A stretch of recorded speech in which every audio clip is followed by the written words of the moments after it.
And we're live. All right. Welcome back, fellow TFFL owners, to your weekly, or soon to be weekly again, TFFL Webcast.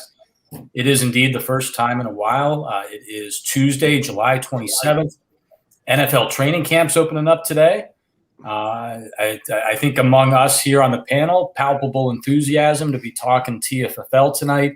And I know even among our audience, Bill Thornburg, in particular, very antsy to see us get going tonight. It's NFL season. It's TFFL season. We're back. And we actually have a lot to talk about tonight. Not a lot happened today on the first day of training camp, but plenty of headlines recently, and we'll get to that shortly. Your feedback tonight here will influence a mock draft I'll put together this coming weekend. It's mock draft season now. Lots to talk about. All right, let's do our panel intros. We will have some exciting intros here this evening. Let's start with Chief and his Sponge Fisherman T-shirt that I think he was going to show off briefly. Well, thank you. Yeah, this has been the draft before.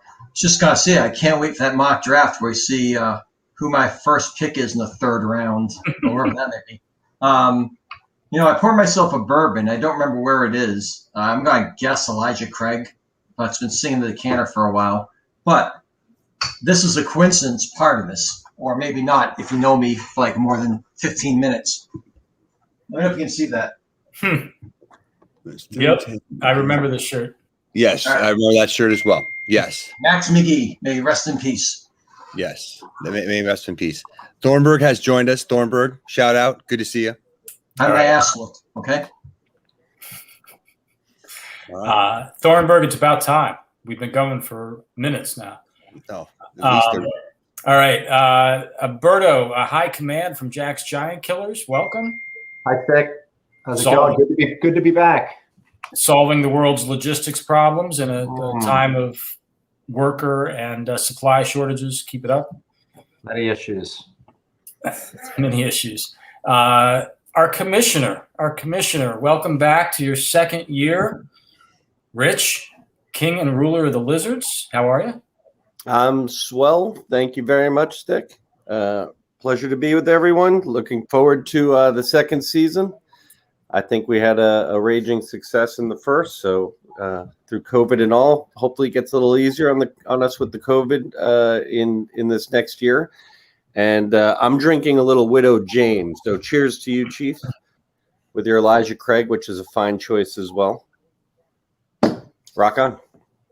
Decades from now, we'll refer to you as the pandemic commissioner, for better or worse. Yes. And I've saved Hank for last because he's got a little show and tell. Everybody's going to ask about the boxes, and beyond the boxes is a very impressive showcase of, well, go for it. Well, look, I'll make this as brief, but just to give everybody the update in terms of where I'm seated now and what's happening in life a little bit, is my wife and her sister have started a dress company called Maxwell and Geraldine, which comes from pet names that their father had for them when they were young. But at any rate, they started a dress company, and Phil now works in shipping, and my basement is now our warehouse. And just to give everybody a quick little kind of tour of what we're talking about here. You come down the stairs in my basement and you walk in and you get to see a wall of boxes here on top of my cabinet. And we move over into the primary shelving area. And the primary shelving area is where all the dresses are. We have dresses going in every one of these. And then there's deeper storage up top. We keep coming around. We have more shelves. We have more shelves, more dresses. We also offer some hair ties, that are over there. And then so over here we have a lot more boxes and more boxes, and that's what's left of the kids area. So there we go. A lot of dresses. Should your wives, girlfriends, or mothers, sisters, daughters need dresses, I have lots of them. Maxwell and Geraldine. MaxwellandGeraldine.com. I have fancy bags. Phil in shipping is often known to send personal notes inside of packages to people I know. Oh, that's excellent. We have two on our list. Which one's Maxwell? It doesn't matter. They were the point is their father could never tell them apart, so he would just call them, "Hey, Maxwell, Geraldine, whichever one you are, get over here." Yeah. How do the kids feel about losing their basement? They really don't care. My son lives in his room at his computer, and my daughter is now too big to really do gymnastics down here. And for the most part, she's still got her area where she can lay on the floor and watch TV anyway, so she doesn't care. Nice. All the shelving put in by Hank himself. This is a fully filled project. I've done all of it. And you can hide down there on Sundays for football and pretend that you're shipping stuff and doing things, and you'll be really watching football. I like that.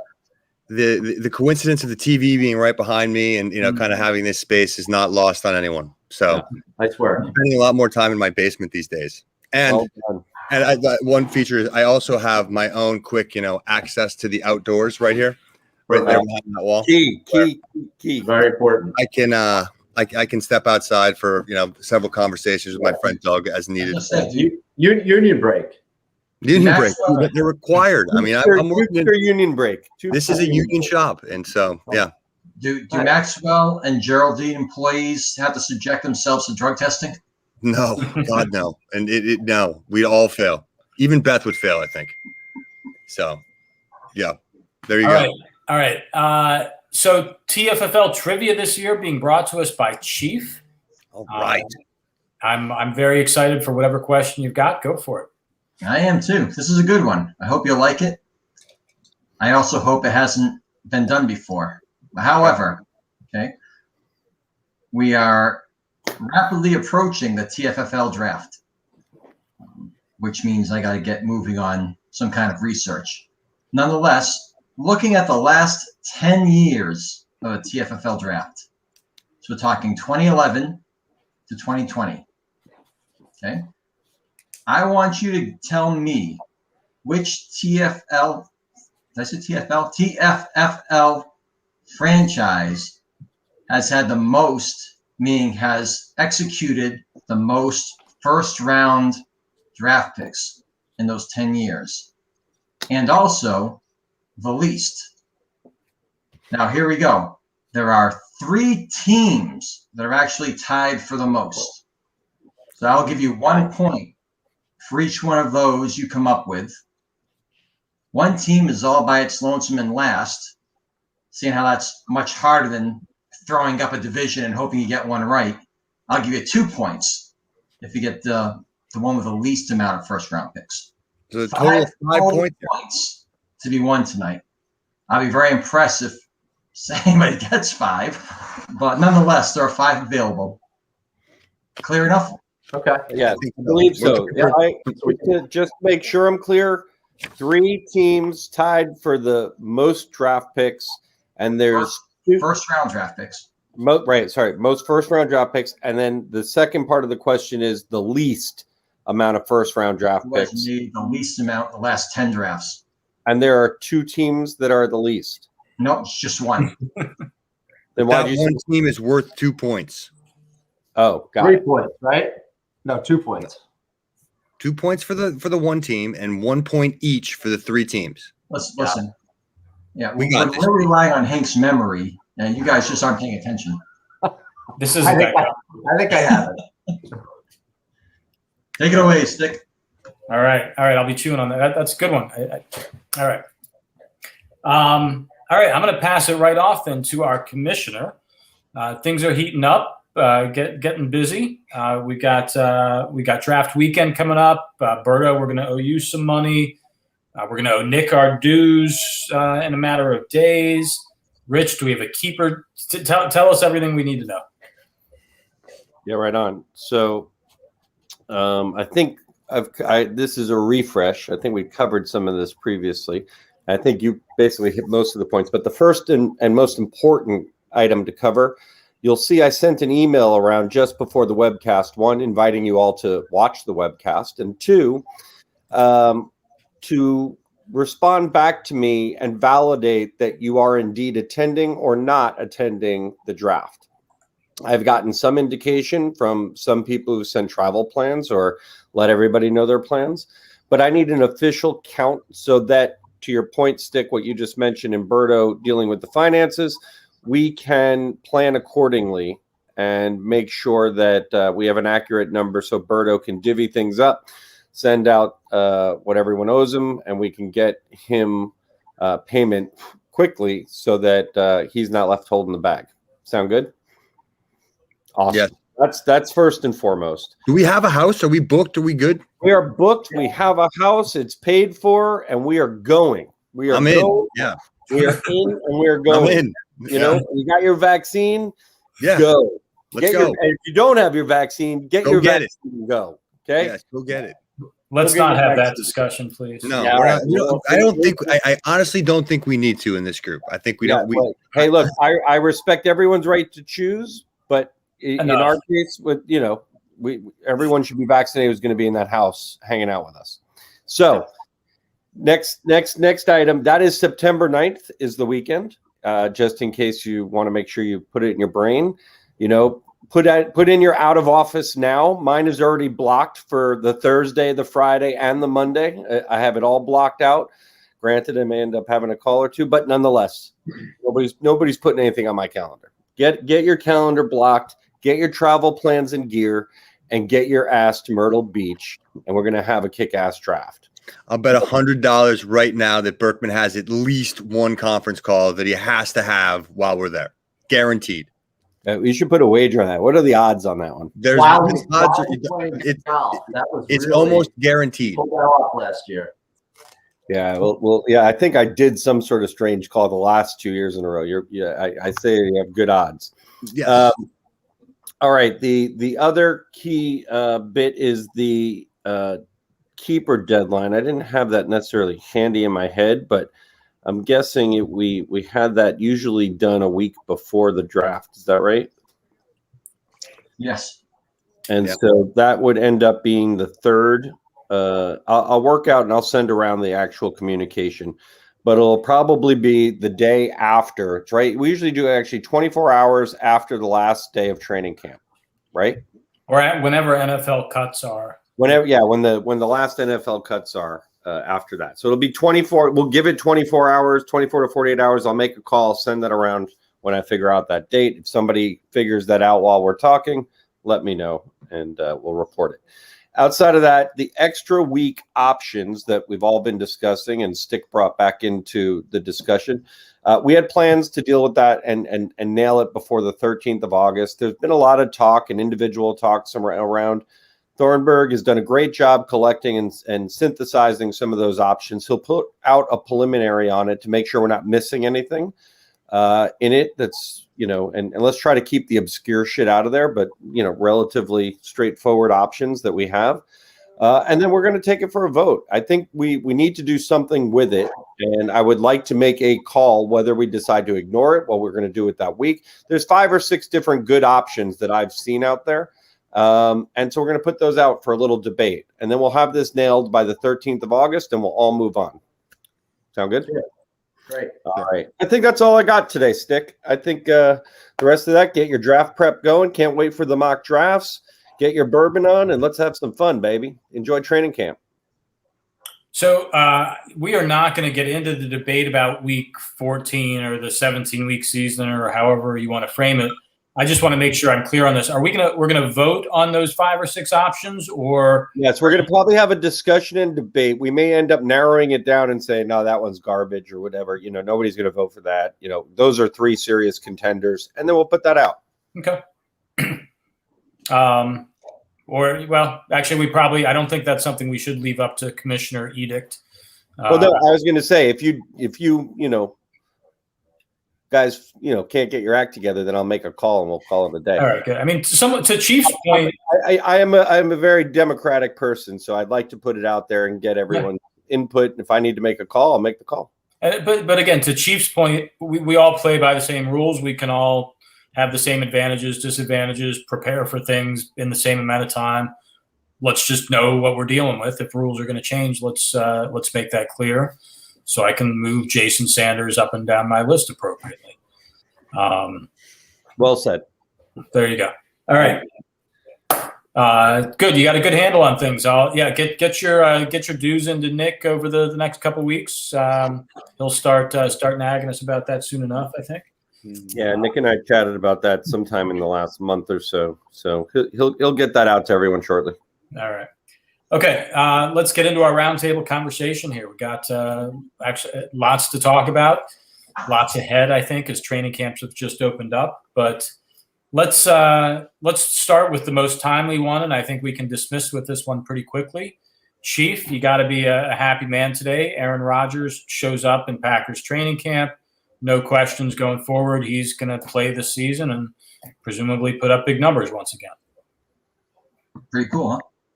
3 days ago, you had to assume it was going to be a different outcome based on all the reporting.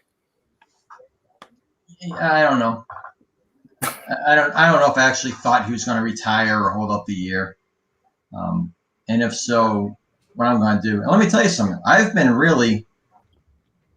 I'm not going to say I never considered the scenario where he abruptly retired to go, I don't know, go Monday Night Football or something. And I'm thinking, I'm really high on Matt Stafford this year. So I think if You want me to trade you to Rodgers I have Stafford. You don't have to trade it to me. If Rodgers did retire and I was convinced that he was not coming back and was not going to play this year or next year, I think I just keep Matt Stafford in Sean McVay's high octane offense and kept rolling. But yes, I'm happy to see Rodgers is back. And all this about nothing in the end. A lot of drama for nothing. But congratulations, I guess, on Rodgers sticking around. And not just Rodgers, but obviously Devontae Adams has helped, and probably Aaron Jones has helped by that. So that had potential to be disaster for the Sponge, but carries. I thought I saw something that Randall Cobb may be coming back as a weapon too. Coming back, yes. Whether as a weapon is probably up for debate. Yeah, that's just a bizarre angle. Of all the receivers in the NFL, Aaron Rodgers wants to demand his team receive. Go and get it. It's Randall Cobb. The Packers are like, okay. Yeah, 7th round pick. You got it. We'll figure that one out.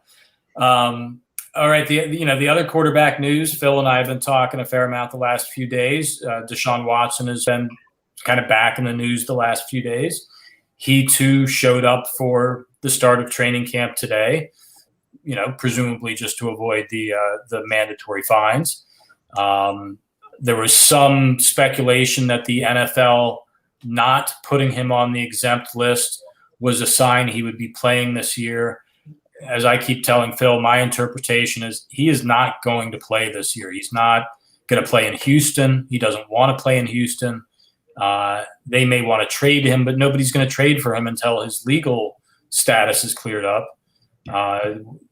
Or you're certainly not going to give up 3 first-round picks for a guy who may go to jail as a sex offender.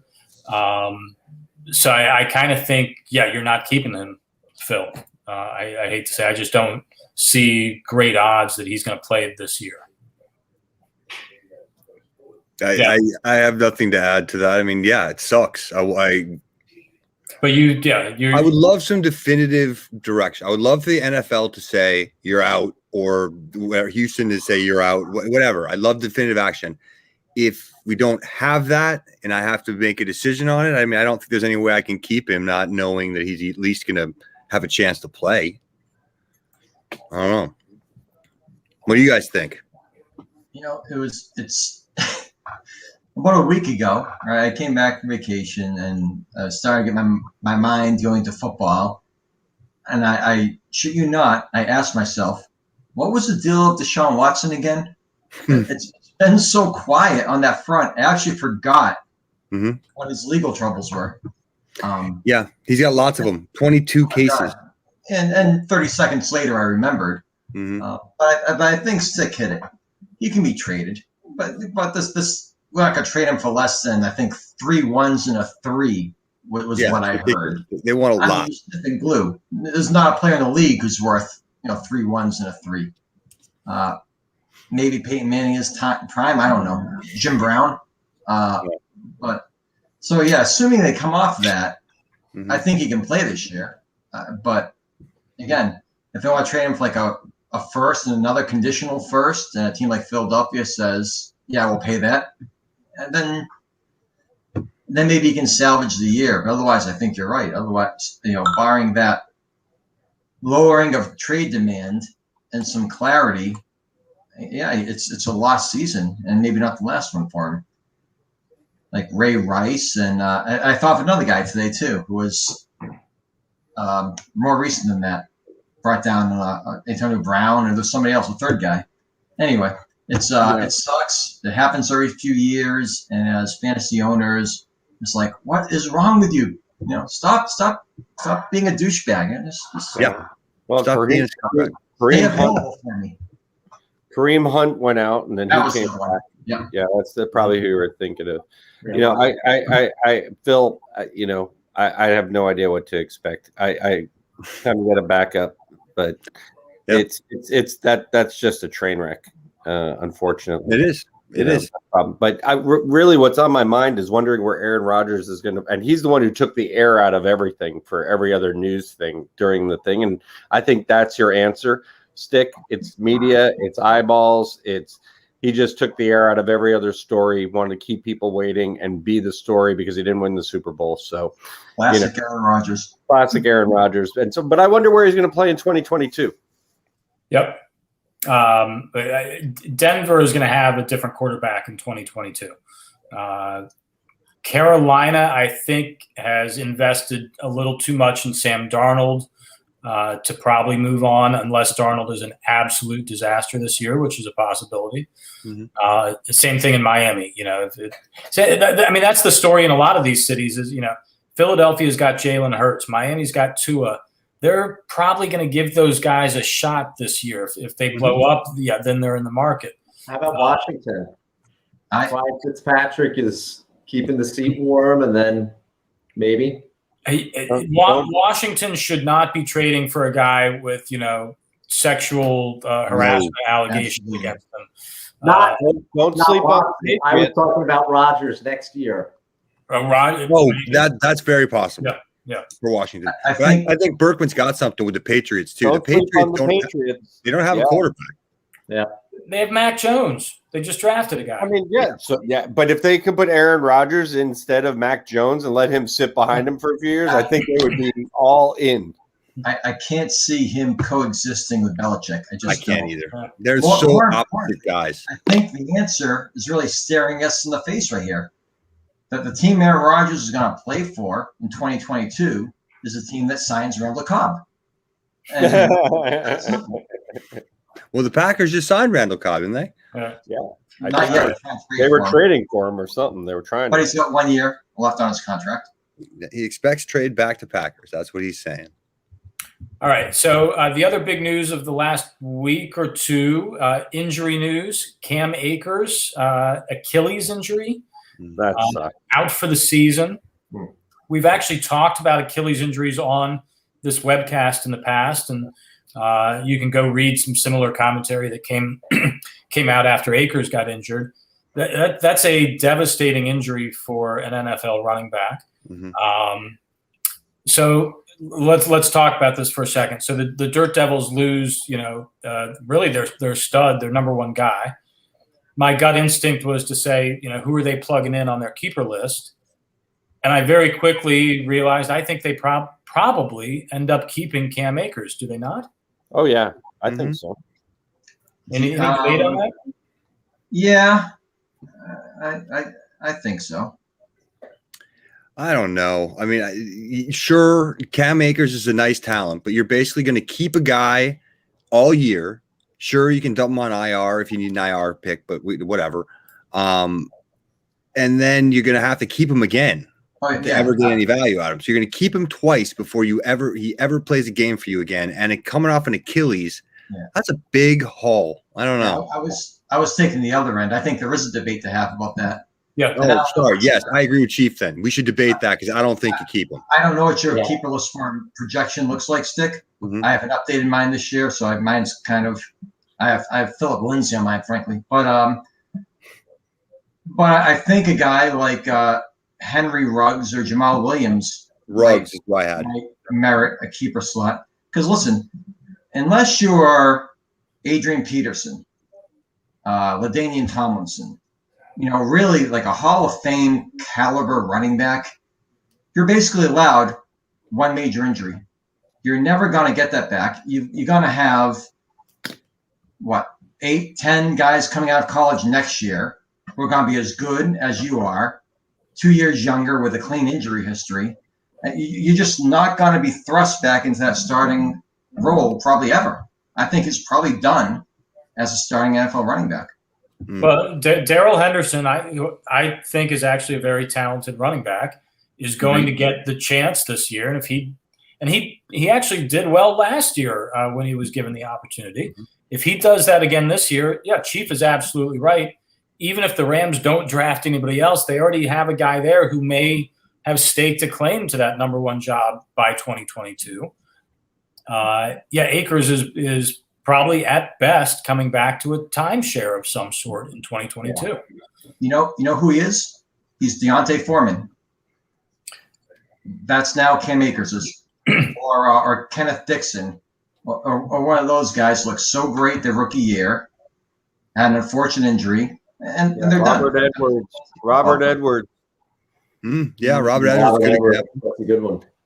I got Nick keeping Williams and Ruggs, not Akers. Ruggs would be the guy that I would add to his list if you take Akers off. So I mean, I don't know. I mean, I see the lure in Cam Akers, but again, the price to keep him and the commitment you're making to him is a heavy toll.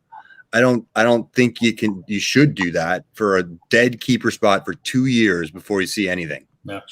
Well, hopefully this forces Nick to pound the pavement a little bit, shake some trees. Is there any trades to be made? Let's see Nick do something here. We'll get back to that. It's not anyone on his roster right now. Maybe it's somebody else. So hopefully Nick will start looking. Never know. We'll get back to some trades in a moment. So the flip side of the Cam Akers news is as I just mentioned, Darrell Henderson now is, I don't want to call him a stud running back, but he's going to get a lot of touches in the Rams offense. He's a talented guy, definite keeper now for the Mongols. So our defending champions, Steel City Mongols, get a little bump here heading into training camp. I don't know if there's much to say about Darrell Henderson, but it does not sound like the Rams are going to bring in anybody off the street right now. The draft is over. Darrell Henderson's going to get a shot to be the number one guy there. Yeah. Big for the Mongols. Yeah.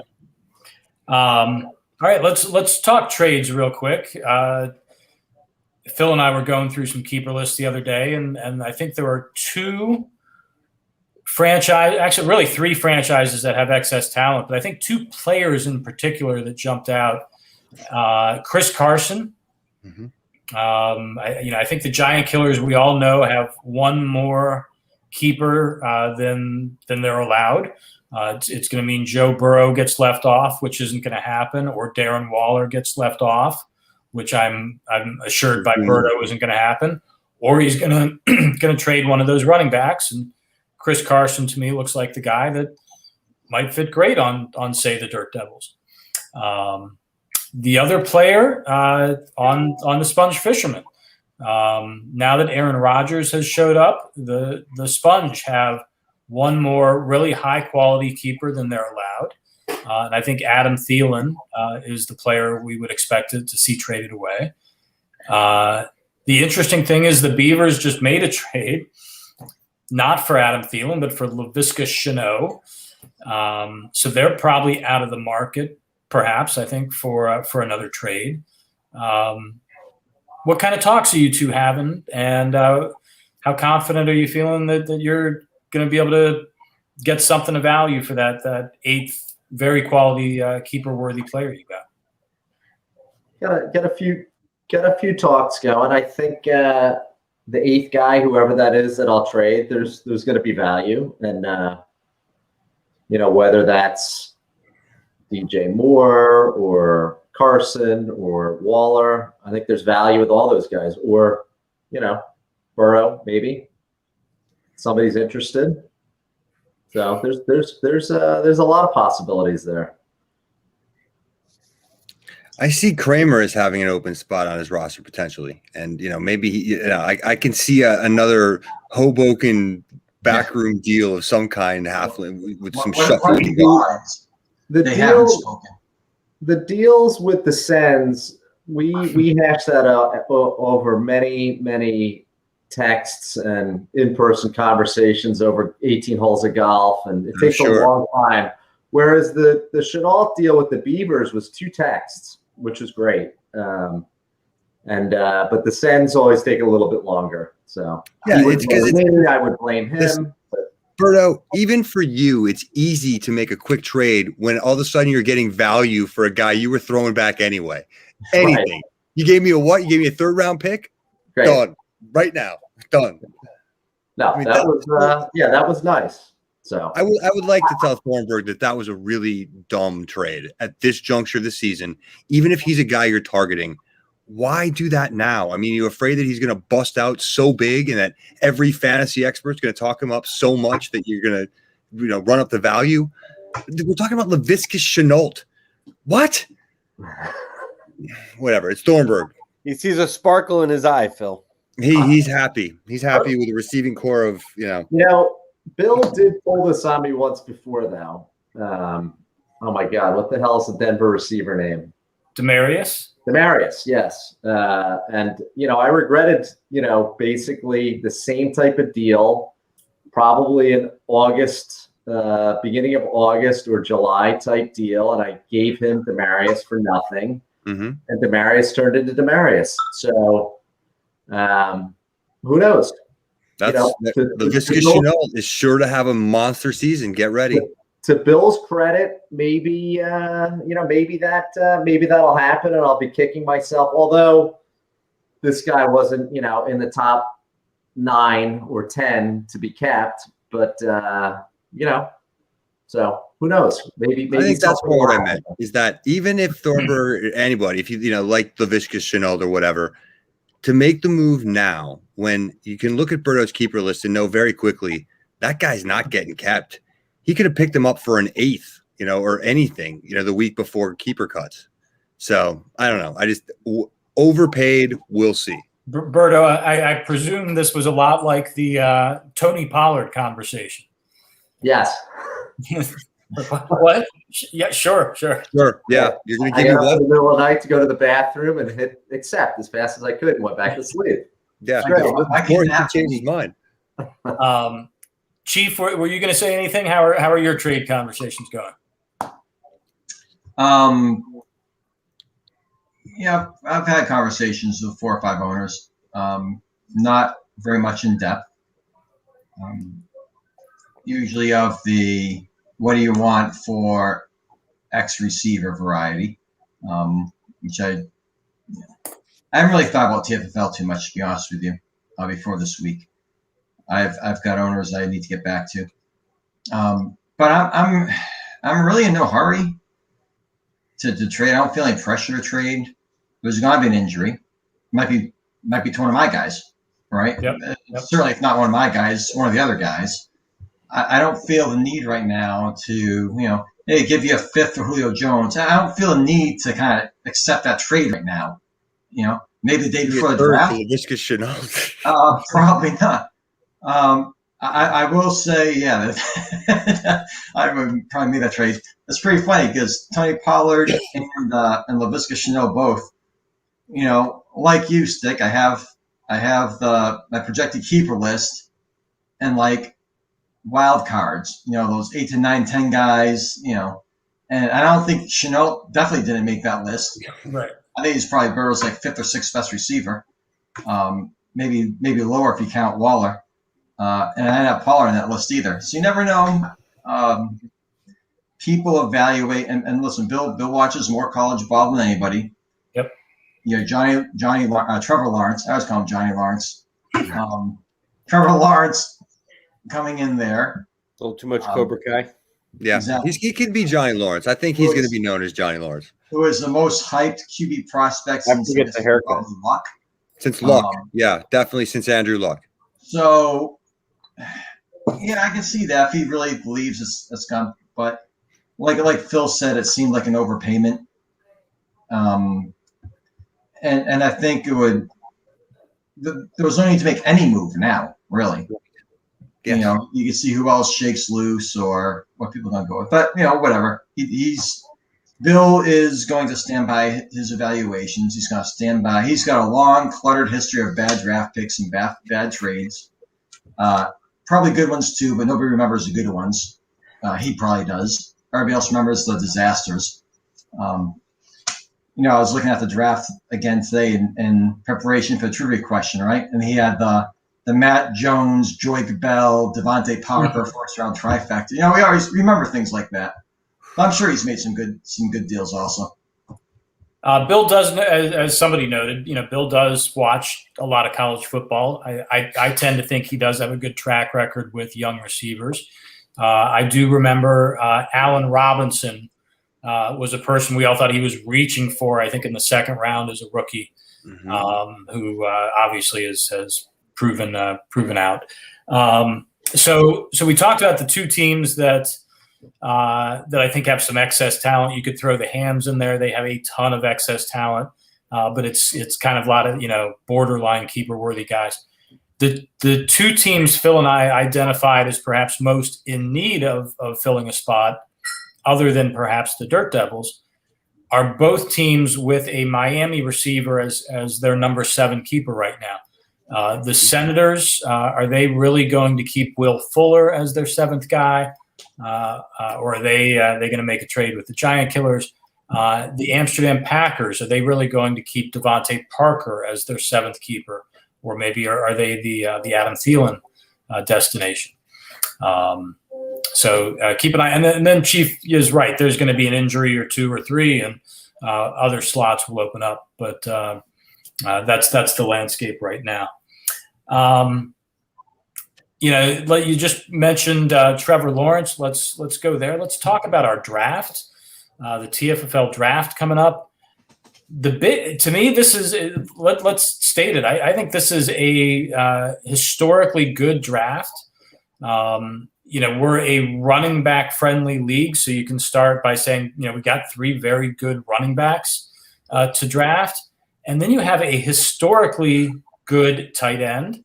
A generational tight end, a generational quarterback, and at least 2, really strong receivers. Devontae Smith, I've seen in some, ESPN did a ranking of the 50 best college receivers of the last 50 years or something. Devontae Smith was number 3, I think, behind Larry Fitzgerald and Randy Moss. And he may not be as good as Jamar Chase. So aside from those 3 running backs, we have 4 other generational talents that make this first round, especially deep. Thoughts? Hank, I'm going to put you on the spot here. You're at number 3. Rich, you're right behind him at number 4. You can almost, those are spots you almost always go running back with. Maybe you go receiver. You can almost open that up to be looking at, obviously, at Kyle Pitts as high as number 3. Trevor Lawrence is even in play. You're a team that may need a quarterback. Correct. Yeah, no, I think you're absolutely right. I think there's, especially 2 running backs at the top. I think it's a given that Thorny's going to take Najee Harris at number 1. He's going to take him there because he's the Pittsburgh running back. And he's also the best running back prospect in the league. So we may as well go right on to the next pick. You can go on to the next pick. So the next pick is the 2 pick, which is Fats. And Fats has Travis Kelce. So he's probably not interested in the tight end. Yep. He's got his quarterback is Herbert, who I think he's feeling good about right now. I would be too. So I don't think Lawrence is in consideration for him. So, I think for him, it's pretty easy. Lost the running back. You're going to take Travis Etienne. It was Fats. I'm sorry, it was the Devils. Yeah, Devils lost running back. But still, Fats is well aware that running backs are what this league is built on. And Travis Etienne is, one of those generational potential guys. I think that's, again, pretty obvious that he's going to take Etienne. which then, leaves me with, okay, do you look at Lawrence that high? Do you look at Pitts that high? Is one of the receivers, somebody that I like better than the others? I don't know. We're lots to consider, but I like having the 3 pick right now. And for a franchise like you with Saquon Barkley and Derrick Henry and Antonio Gibson, you certainly, and with a lot of draft picks too this year to give you flexibility, you can go in any direction you want there at 3, and you got a lot of good choices. That's the hope. We'll hope we can nail it down.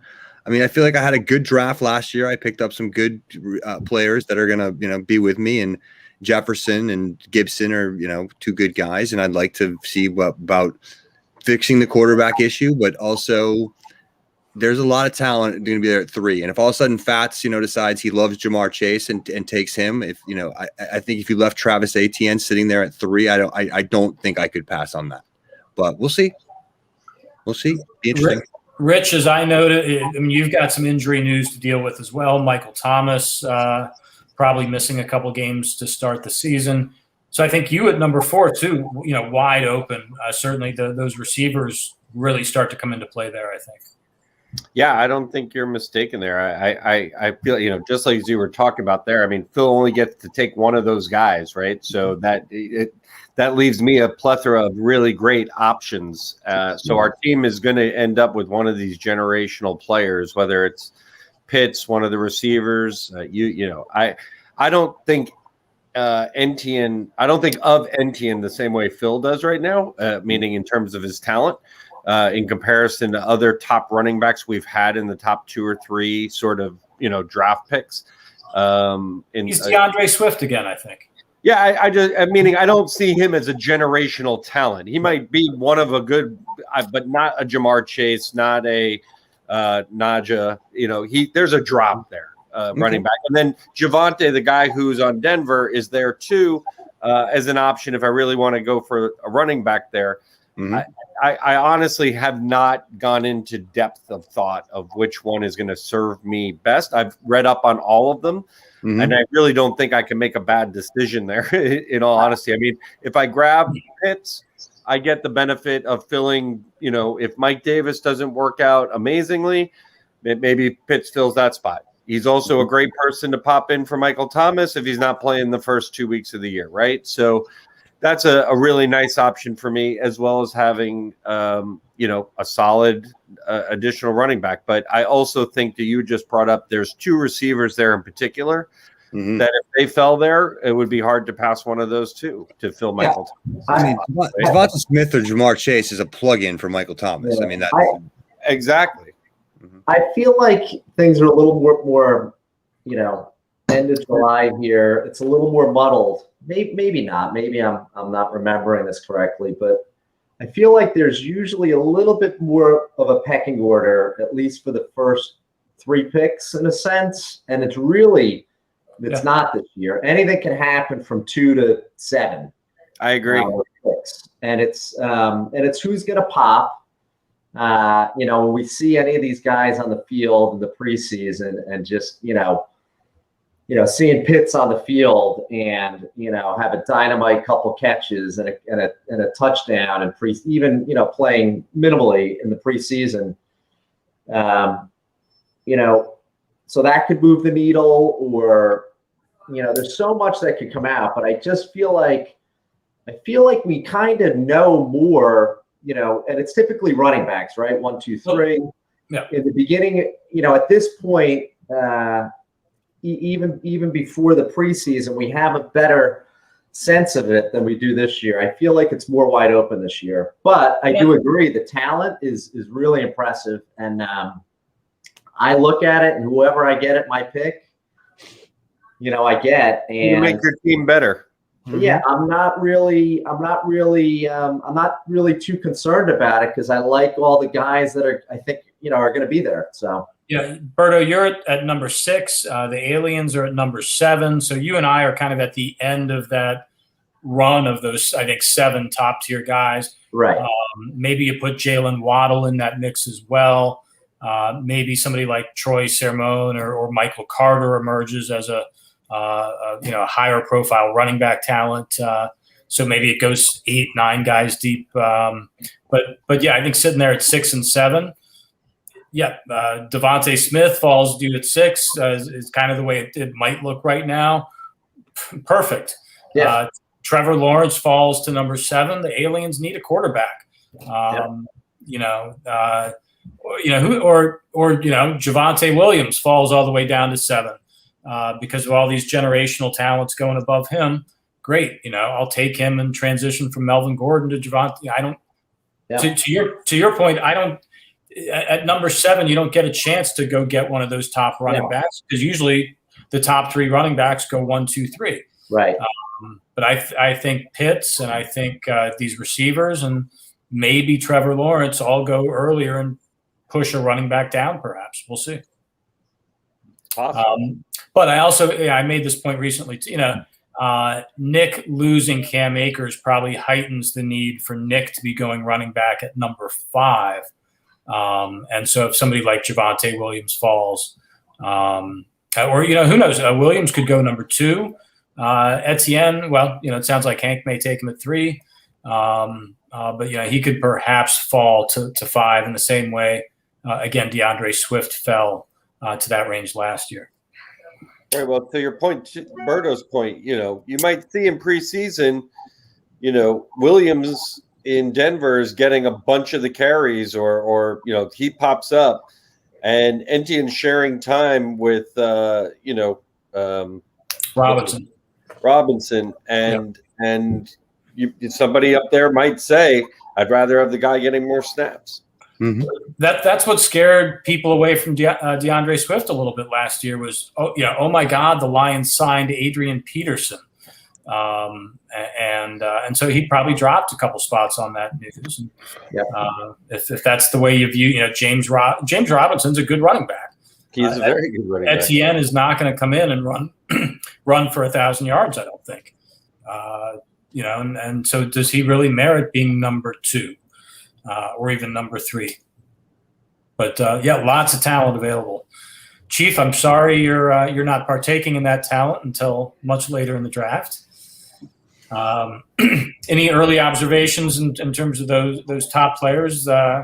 You think somebody's being over or undervalued or anything?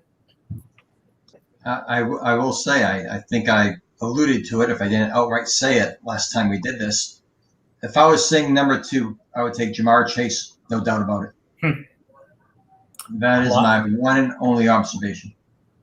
I don't think he'll go quite that high, but I wouldn't be surprised if the Lizards are looking at him at 4. All these guys, Berto and I, if Jamar Chase or Devontae Smith falls down to us, I'm thrilled with it, And there's probably 3 other running backs are going to go to the top 9, right? There'll be that second tier. Right. Yeah. Going there. Yeah. So, all right. I mean, Chuba Hubbard and Michael Carter and Trey Sermon are all going to go in the first round. Absolutely. And along with Jamar Chase and Devonta Smith and like Trevor Lawrence and Pitts and Etienne. And I mean, it's very quickly you get a lot of good guys who are in the draft, veteran. A guy like A.J. Dillon, might be in the draft. Might be in the draft. I have him. I think I have him being kept. But kind of guy. Yeah, I think the Hams are keeping him. And that's I didn't see Chuba Hubbard as a first rounder. It seems like maybe I'm wrong on that. If he's a first great name. If he's a first rounder, I want everybody to shut up about Tony Pollard. Same scenario right there. You're taking Hubbard, hoping that McCaffrey gets injured. That is the only way he has value. And the difference, Stick, being that you're drafting Chuba Hubbard with a first-round pick potential, and you're keeping Pollard already knowing what he is for the most part. I mean, he's been, what is he, 3rd year now? Yeah. I mean, he, if he was going to do it, I think he'd have had some, he's been okay. All right. He's behind Zeke. So I get it, but we'll see. We will see. Don't try to get out of Tony Pollard with Chuba Hubbard. All right. Speaking of Tony Pollard, here's our final question for you guys. Some of you sounds like have done a little more keeper research than others or keeper planning. Anybody with big keeper conundrums out there you want to talk about? Phil, I think we covered a lot that you had on your list. Well, I think the AMPAC have got a spot. I think the Senators have got a spot. The Devils, as we discussed, have got a spot. So I think there's room for some movement, and there's a few players, as we talked about, that could be there.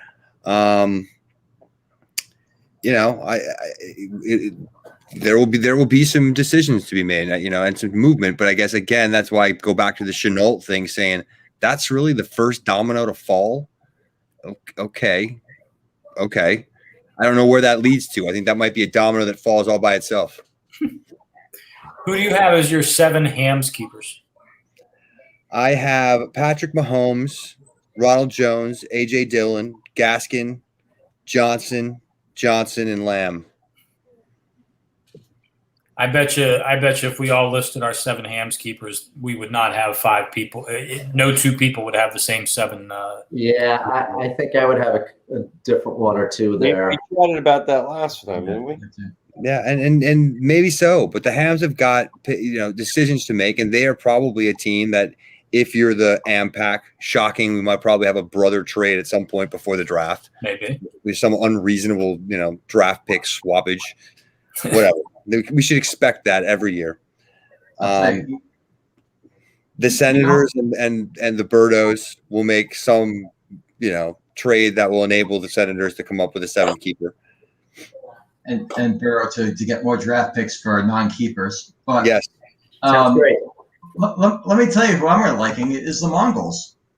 Mm-hmm. Yeah, I got like 9 guys the Mongols could keep here. Yeah, they have a number of guys. Mongols. I mean, just look at the wide receivers, right? You have A.J. Brown, Jarvis Landry, Allen Robinson, Robert Woods, and Mecole Hardman. Now, obviously, Mecole Hardman's the last guy on that list. Yep. Yeah. But I don't think he would be a terrible keeper. No, he wouldn't. He wins that number 2 job in Kansas City, which, who's going to beat him? Byron Pringle or somebody? I don't know. So Henderson stepped in. Is that the right Henderson, right? Henderson and Dobbins are going to definitely be capped. Yeah. And Drake. I think Chase Edmonds getting capped too. Oh, no. You don't think Kenyon Drake is going to be capped? That's the guy I have him thrown back. Right. Really? I have Drake and Jarvis Landry out. And Landry. I have Landry back in the pool too. All right. Keeping Brown, Woods, and Robinson. I didn't even consider Drake, but you're right. Drake's right there too. I think I'd rather keep Chase Edmonds than Kenyon Drake. I would definitely keep Chase Edmonds. But he could trade a few of those guys. Right. So what you're saying is you're devaluing Nick's what's the second running back? Yeah. They got traded to the Cardinals. James Conner, yeah. Yeah. Isn't he dinged up right now? He's always a little dinged up. I mean, I think he's sharing time with Chase Edmonds, but I think Chase Edmonds is the number 1 guy there. Yeah. And do you still think the Devils are going to keep Conner? Yeah. I think they have to, especially in light of the Cam Akers. Nick's got to make some trades. And I'm wondering about the Aliens, too. Are the Aliens going to make a trade? Pick up somebody else besides Lockett, right? You got Lockett? Are you done? You guys aren't going to like hearing this, but yeah, I'm at the moment planning to keep Tony Pollard. Okay. If I don't, I do feel like I've got another receiver. I don't think I want to keep 4 receivers, but Robbie Anderson is not a keeper at the moment for me. But you can argue with me or not. This is a 95 catch guy from last year who, go look at every list as a top 30 receiver. There are plenty of top 30 receivers sitting out there. I don't want to have to keep Anderson, but I could if I needed to. I don't think I'm going to make another trade at this point. Okay. Yeah. I mean, the AMPAC, I think, have a slot potentially. Yeah, Devontae Parker. Yeah, to me, that's the one that I'm not sure. That would be the upgrade: is get rid of Parker for somebody else. Be it, Do you keep Wentz, Ryan, or Cousins, Stick? No. Any of them? None of them. No. I got 3 teams right now, all 3 of them on this webcast, that will not have a quarterback. Yep. So. And again, as we just talked about, Trevor Lawrence could maybe go as high as number 3. But if you believe if you believe there's a decent chance he's the guy I end up taking at number 7, that makes it less of a possibility I would keep, Ryan or, Kirk Cousins does not, to me, look like a bad fantasy quarterback in 2021.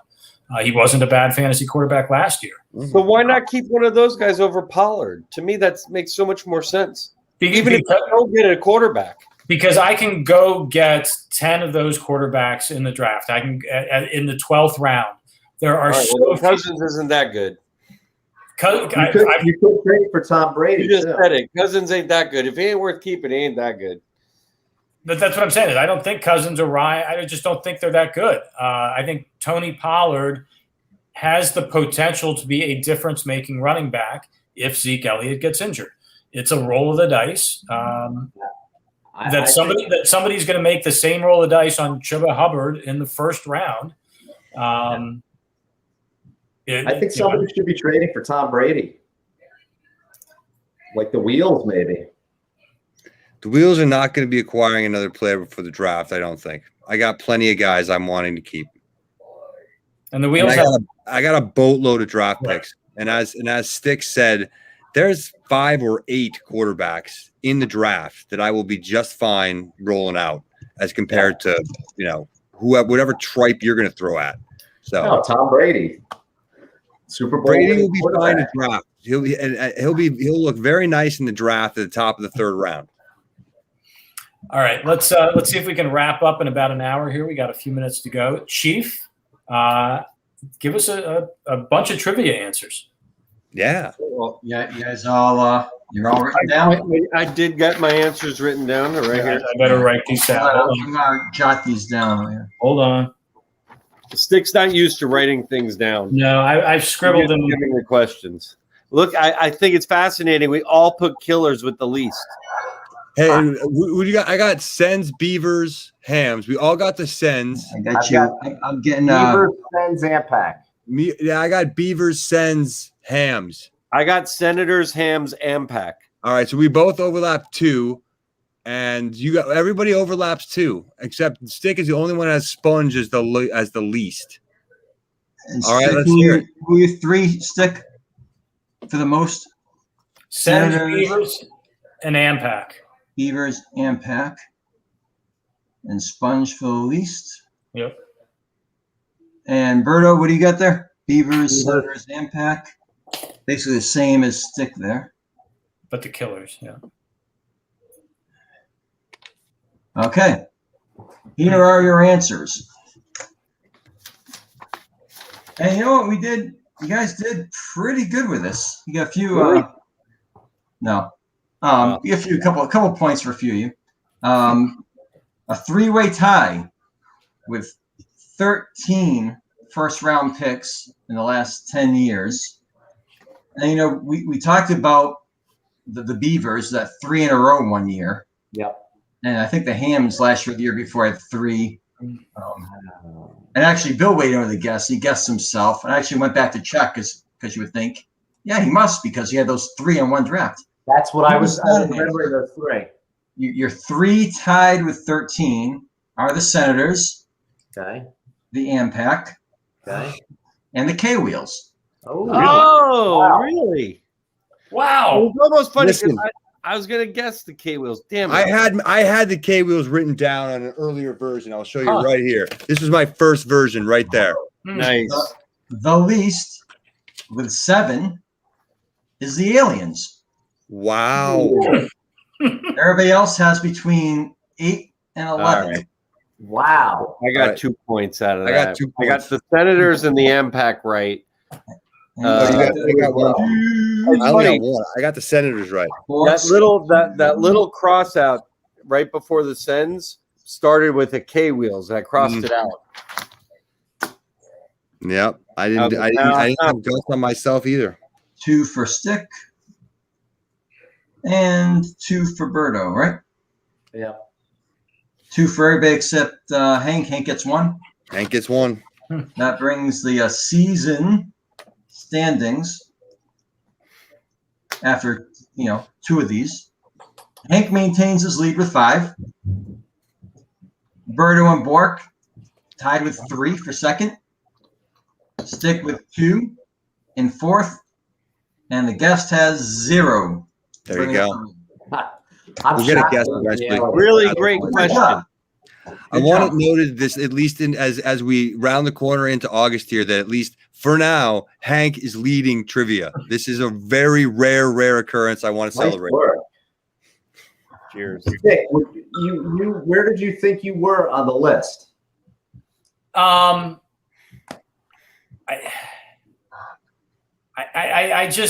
It feels to me like every year we're talking about Chief not having a first or a second round pick. So I just kind of defaulted to the sponge. I really didn't even. I think I asked some version of that before, and that feels familiar that I've had that few. But it is an eye-opening stat. It hits me over the head a little bit. It did give me pause that it could be the sponge and not the killers, because I went through a few years of that, and now Chief has kind of gone through that. When you said the aliens, that shocked me. Well, I obviously had the Melvin Gordon trade where I gave away, but Right. I had accumulated excess first round picks, which helped make me feel comfortable giving away an extra one that year. Well, Chief, That's what I was remembering is you had a couple of years where you had multiple. Aliens brought up the rear with 7. Where are the sponge on that list? Next on the list, the Sponge, the Giant Killers, and the Dirt Devils tied with 8. Okay. Good question. Very good. Cats with 9. Lizards, Mongols, Beavers with 10. The Hams with 11. The follow-up question to that would be to try to look at like the average draft position as well, because not only have I had few draft picks, but for the most part, they have not been high draft picks either. So kind of explains how we end up with Tony Pollard in our running back court. It really does. All right, well, there we go. We're a little past an hour, but as I said, we had a lot to talk about. There actually has been a lot of big news, and first day of training camps today, so I think we're going to have a lot more big news to come here. Hopefully not, too much on the injury front, but that's always a reality. So we actually have another webcast already on the books. I believe it is August 10th is the next time we'll be back here. We're going to have a special guest for that webcast, I believe. Adam live from Cape Cod, baby. Nice. I do have one question, and I do mean this in all sincerity. Who won the TFBL this year? The Aliens won Dick won it. I claimed my first fantasy title after many years. Thank you very much. Yep. Thank you very much for that, Chief. That was very kind of you. But nice, Chief. Good call out there. Well done. Phil, I hope you noticed that. That what? That was Chief bringing the TFBA into the TFFL website. Hey, and that is, Chief, I do applaud this. That is very, very kind of you to inquire about our silly basketball league. But yeah, Stick kind of dominated this year. It was you and who else? Somebody else? Ralph? Let's not get carried away. Yeah. Let's not get carried away. We don't need to talk about that one. All right. No, but the 63rd minute as opposed to the 3rd minute. Right, there you go. is more appropriate time. Well, congratulations, Stick. Thank you very much. Good work. All right, so yeah, we have another webcast on the books already. We'll see everybody on August 10th. We'll probably keep going weekly from there. And again, just to reiterate some of the commissioner's reminders, look for an email from Nick. Be ready to pay your dues. Tell Rich and Berto whether you're coming to the draft or not. I can already tell got some responses. Thank you. Keep them coming. I can tell you we've already had this conversation with Connor on email. He is in. Connor is in. I was going to say I didn't want to spoil any surprises, but yes, Connor's in. We're going to have a good group. So yeah, get your responses in, and then we'll get payments out to Berto as soon as he tells us they're due. Rich is going to formalize our keeper deadline here, and go make some trades, folks. We got a month or so. We do have some keeper slots to fill. We do have some excess talent to deal. So give us some stuff to talk about. Go make some trades, and we'll see everybody back here on the 10th. In the meantime, best of luck to your players, staying healthy, and Stay healthy out there in this COVID world. Let's all make it down to the draft in 5 or 6 weeks here. Very much looking forward to it. But we'll be back here in a couple weeks for another webcast. Take care, everybody. Go Good night. Cable. Yes. TFFL out. Our fans, our live audience. TFFL audience. All right. Nice work, gentlemen. We're still